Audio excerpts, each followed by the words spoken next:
Now, we are going to discuss the topic work done in moving a body up a rough inclined plane. Now, you will be trying to move the body up over this inclined plane. Let's have a look. How can we do that? Suppose an object is kept over here on an inclined plane, right? Such that the weight of this object is acting vertically downwards. I told you that the surface over which the object is kept, that surface will give a perpendicular reactional force. So this is the normal reaction which is given by this surface. Okay. After that, you need to see that if you will extend this line like this, if this angle is theta, this angle will also be equal to theta. I had explained it in one of the previous videos why this is theta. Okay, so when you resolve mg in this direction of theta, you are going to get a component here. That component will be mg cos theta, and the component which is perpendicular will be mg sin theta. This is the component along theta and this is the component perpendicular to theta. Now you are moving the object up. Okay, you are moving it like this. So friction will always act in the opposite direction to the motion. So if this is the direction of motion, this will be the direction of friction, capital F. And this is the direction of applied force because you are moving the object up the inclined plane. So let's have a look here.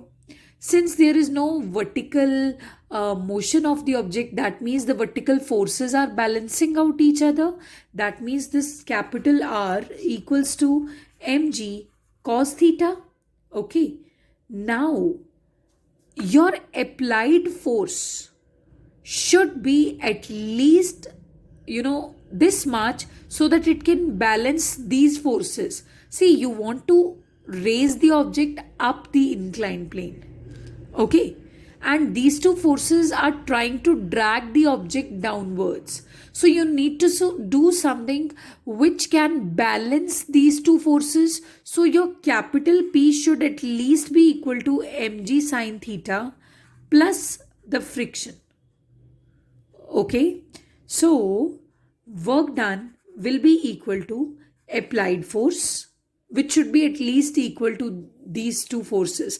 इनको balance करोगे तभी तो object ऊपर जाएगा. So P into capital S.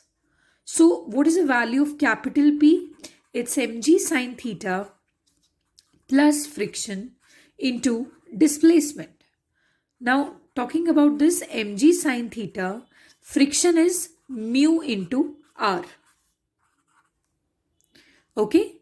So mg sin theta plus mu, R means mg cos theta into capital S.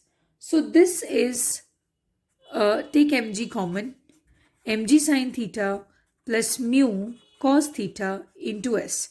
So this is the amount of work done that you would have to do when you want to raise the object up the inclined plane.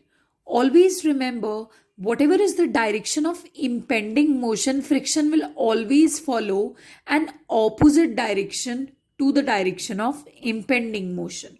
Okay, so this is it. Work done in moving a body up a rough inclined plane. Okay, you need to know the mass of the body, you need to know the displacement and the angle of inclination, and the story is in your hands. Like, you can find out the work done. Okay. Remember, if the object is moving down, the friction will be like this. If the object is moving up, the friction will be like this. Friction is always opposite to the direction of motion.